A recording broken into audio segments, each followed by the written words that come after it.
हिंदी साहित्य के इस सीरीज़ में हम पढ़ रहे हैं मैला आंचल भाग 1 पाठ 37। तो चलिए शुरू करते हैं।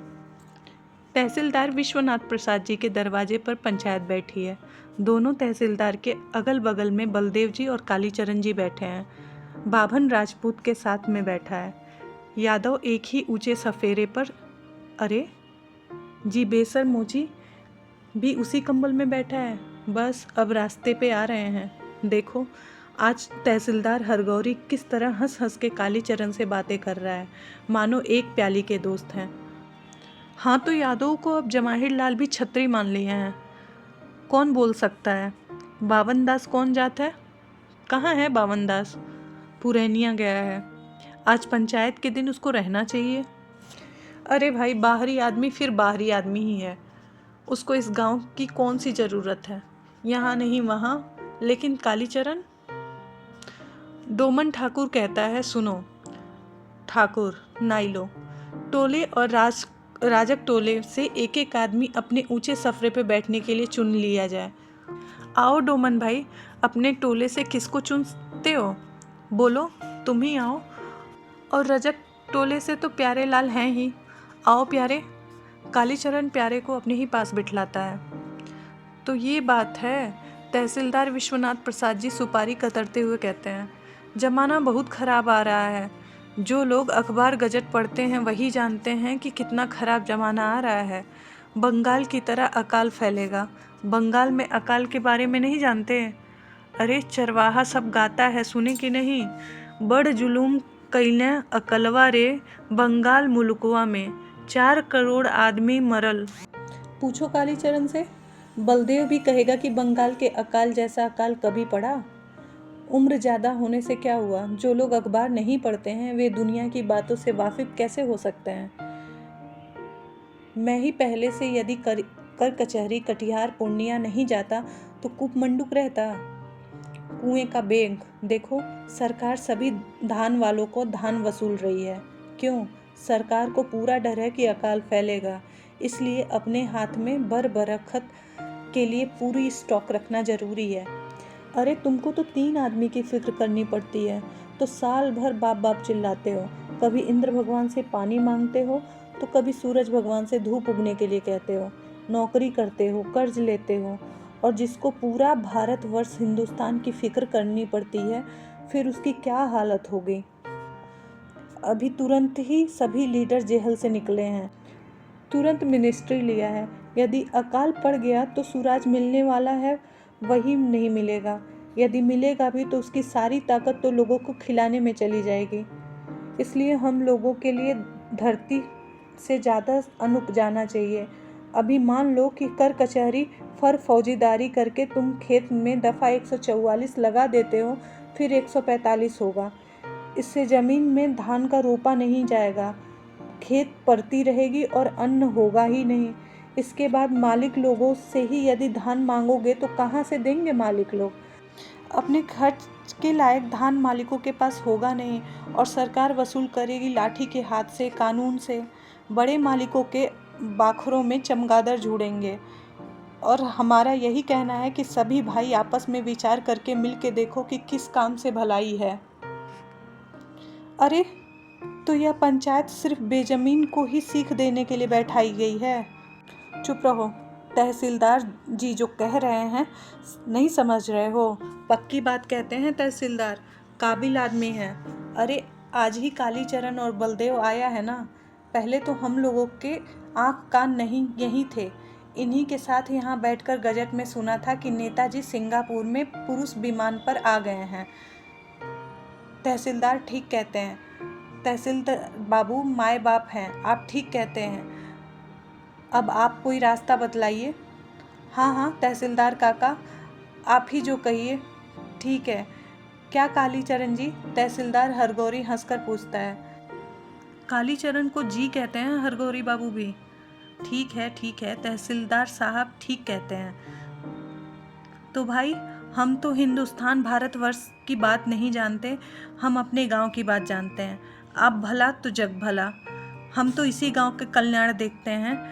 कि सभी भाई, क्या गरीब क्या अमीर, सब भाई मिलकर एकता में रहें, ना कोई ज़मीन छुड़वाए, ना कोई गलत दावा करे।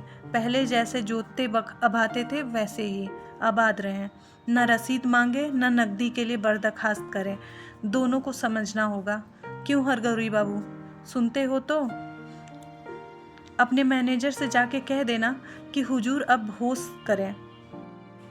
यदि इस तरह रैयतों के साथ दुश्मनी करेंगे, कम से कम हमारे यहाँ के रैयतों से तो बात बिगड़ जाएगी। सभी बात तो हमारे ही हाथ में है। हम भी गवाही दे दें कि हुजूर आली अब सब फर्जी काम हमसे ही करवाया गया है, और कल कागजात पत्तर चिट्ठी पत्री रुकवा परवाना दिखला दें तो सब खोप सहित कबूतराए नमः। सब लोग अट्ठाहास करके हंसने लगते हैं। अरे तो किस खानदान का तहसीलदार है, यह भी तो देखना चाहिए, सिंह जी हंसते हुए कहते हैं। महारानी चंपावती। ओहो, हंसी का दूसरा वेग। सैकड़ों सहृदय इंसानों की गुदगुदी लगने लगती है। अच्छा अच्छा, अब काम की बात हो। सुनो कालीचरण बेटा, लीडर बने हो तो बड़ा अच्छा काम है। बाबू गांव का नाम तो इसी में है ना। कोई सोशलिस्ट का लीडर हो तो कोई कांग्रेस का, तो कोई काली टोपी का, लेकिन देख लो भैया, हम गांव के सभी लौंडों के अकेले मालिक हैं। यदि गांव में इधर उधर कुछ किए तो पीठ की चमड़ी उधेड़ लेंगे। खिलावन जोतकी जी, आप ही लोग कहिए, जो लौंडे आपको कहते हैं काका मामा भैया फूफा, उन लड़कों की गलती पर यदि हम कान पकड़ के मल दें तो कड़ी की बात कह दें तो हमारा कोई दुख है क्या? नहीं नहीं, आप वाजिब बात करते हैं। हम गांव के बाहर के थोड़े हैं, लेकिन एक बात हम भी पहले से ही कह देते हैं, अभी आप जैसा करने के लिए कहते हैं हम लोग करेंगे, बाद में फिर हमारी गर्दन पे छुरा चले तब। कालीचरण कहता है, इसका जिम्मा हम लेते हैं। अरे हमने कहा ना कि सभी खेला मेरे हाथ में है, तो ठीक है, हम गांव के बाहर थोड़े हैं। ठीक बात, लेकिन सभी भाई सुन लीजिए, यदि गांव के बाहर का कोई बाहरी हम पर हमला करे तो इसका मुकाबला सभी को मिलकर करना होगा। हाँ, यदि बाहर वाले इस गांव की ज़मीन पर हमला करें तो सबों को सहायता करनी होगी। गांव की ज़मीन गांव में ही रहेगी, बाहर वालों को क्यों दें? हाँ, ठीक है, बहुत रात हो गई, आसमान में बादल उमड़ रहे हैं, वर्षा हो गई। दुहाई इंद्र महाराज, बरसो। हर साल बरसात के मौसम में यही होता है। भगवान के हाथ की बात इंसान क्या जाने। इंद्र भगवान से प्रार्थना की जाती है, बरसाओ। हे इंद्र महाराज, जरा भी आसमान के किसी कोने में काले बादल का जमा हुआ बिजली चमकी की बरसों की पुकार घर घर से सुनाई पड़ती है। जमीन वालों बेजमीनों सबकी रोटी का प्रश्न है। और यदि 5 दिन लगातार घनघोर वर्षा हुई और खेतों में आल डूब गए, जरा 1 सप्ताह सबूर कर लो महाराज। इंद्र महाराज की खुशी, यदि उनका मिजाज अच्छा रहा तो प्रार्थना पर विचार कर 1 सप्ताह में ही सब्र कर लेंगे।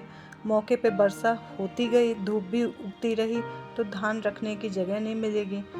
मुसीन पूछे मुँह से, कहाँ रखवा धान? तहसीलदार विश्वनाथ प्रसाद के पास डाक वचनामृत, भविष्य फल और खान वचन पंजिका के हिसाब निकालकर बता देते हैं कि इस पक्ष सूखा रहेगा या झरेगा। नक्षत्रों की गणना में यदि स्त्री का संयोग हुआ तो शून्य, यदि पुरुष का संयोग हुआ तो शून्य। 1 बूंद भी वर्षा नहीं होगी, चिल्लाने से क्या होगा? ततमा टोला, पासवान टोला, धानुक कुर्मी टोला तथा कोयरिया टोला की औरतें हर साल एक ऐसे समय पे इंद्र महाराज को रिझाने के लिए, बादल को सरासने के लिए जाट जट्टिन खेलती हैं। आज भी जाट जट्टिन का आयोजन है। कल तो पछिया टोले की औरतों ने किया था। बादल का एक टुकड़ा थोड़ी देर के लिए आकर चांद पे ठहर गया था। आज पूर्णिमा है। कल से ही यदि बरखा नहीं हुई तो सारा पक सूखा रहेगा। तंत्रिमा टोले की औरतों ने बाबू टोला की औरतों को निमंत्रण दिया है, एक साथ सब मिलकर जाट जटिन खेलें, जरूर बरखा होगा। गुआर टोली और कायस टोली के बीच में जो 15 रस्सी मैदान खाली है, उसी में औरतें जमा हुई। जाट के पास हजार भैंसें हैं, उन्हें चराने के लिए कोसी के किनारे जाती हैं। जट्टिन घर में रहती है, दूध दही घी की बिक्री करती है, हिसाब रखती है। सास और पति से झगड़कर रूठ कर जट्टिन नैहर चली जाती है। जाट उसे ढूंढने के लिए जा रहा है। जटिन बड़ी सुंदर थी, उसकी सुंदरता की चर्चा चारों ओर थी। सुनर हमार जटनिया हो बाबूजी, पतरी बास के छकैनिया हो बाबूजी, गोरी हमार जटिनिया हो बाबूजी, चाननी रात के इजुरिया हो बाबूजी, नान्ही नान्ही दतवा पातर ओठवा, छटके जैसन बिजलिया हो बाबूजी। इसलिए जाट को गांव के हर एक मालिक, नायक और मंडल पर संदेश है। जटिन नैहर नहीं जा सकती, किसी ने ज़रूर उसे अपने घर में रख लिया है। रास्ते में कितने गांव हैं, कितनी नदियां हैं, कितने घाट हैं और घटवार हैं, वह रास्ते के हर गांव के मालिक मर्डर पर नायक के यहाँ जाता है। नायक जी हो, नायक हो, खेलो हो किवड़िया हो नायक जी, ढूंढो देहो जटिनिया हो नायक जी। जटिन बनी है रामपीरिया और जाट बनी है कोयरिया टोला की मखनी। मखनी ठीक मर्दों जैसी लगती है। जाट जटिन अभिनय के साथ ही सामयिक अभिनय का व्यंग नाट्य बीच में रहता है। फुलिया बनी है डॉक्टर। उसने कमल फल के डंडी को किस तरह तोड़ तोड़ के गले का झूलने वाला आला बनाया है। सनीचरा का नया पैजामा मांग के लाई है और बहुला नाचने वालों के यहाँ से साहबी टोपी और कोट मांग के लाई है। ए मैन, इधर आता है, बोलो क्या होता है हुजूर। थोड़ा सिर दुखता है, थोड़ा आँख भी दुखता है, थोड़ा कान में दर्द करता है और कलेजा भी दुख दुख करता है। सर्दी भी होती है, गर्मी भी लगती है, भूख नहीं लगता है और जब भूख लगता है तो खाना नहीं मिलता है। रोगी बनी है धनुक टोला की सुरती, खूब दांत जोड़ती है। हाँ हाँ, अरे बाप रे बाप, ऐसी बीमारी तो कभी नहीं देखा। तुम्हारा नेजब देखें देखें। तुम नहीं बचेगा, तुम्हारी बीमारी को कीड़ा हो गया, जक्सेन लगेगा। दूसरी रोगिनी आती है, कुर्मी टोले की ताराबत्ती। ए औरत, तुमको क्या हुआ है? हमारा दिल दग दग करता है। अरे बाप, यहाँ तो सबों का दिल दग दग करता है, हमारा दिल भी दग दग करता है। डॉक्टर और रोगिनी दोनों डरते हुए एक दूसरे को बाहों में पकड़ लेती हैं। दिल दग दग करता है। औरतों की मंडली हंसते हंसते लोटपोट हो जाती है। बूढ़ियों की खांसी उभर आती है। मर्दों को जाट जटिन देखने का एकदम हक नहीं है। यदि यह मालूम हो गया कि किसी ने छिपकर देखा है तो दूसरे दिन पंचायत में चली जाएगी बात। जिसकी मूछ नहीं उगी है वह देख सकता है। अंत में औरतें मिलकर हल जोतती हैं। हल और बैल किसी का ले आती हैं और जोतते समय गांव के बड़े बड़े किसानों को गाली देती हैं। अरे विश्वनाथवा तहसीलदारवा, जल्दी पानी ला रे, पियास से मर रहे हैं हम। अरे सिंहवा सिपहिया रे, पानी लाओ रे। अरे रम खिलौना रे, पानी लाओ रे। इस गाली को कोई बुरा नहीं मानता, बल्कि किसी बड़े किसान का नाम छूट जाए तो उसे तकलीफ़ होती है, बहुत दुख होता है। इस बार डॉक्टर को भी गाली दी जाती है। अरे डॉक्टरवा रे, अरे पर सुनता रे, जल्दी बोतल में पानी ला के ला रे। आसमान में काले बादल घुमड़ रहे हैं, बिजली भी चमक रही है। इसी के साथ ये अध्याय यहीं समाप्त होता है। मिलते हैं अगले अध्याय में, तब तक के लिए नमस्कार।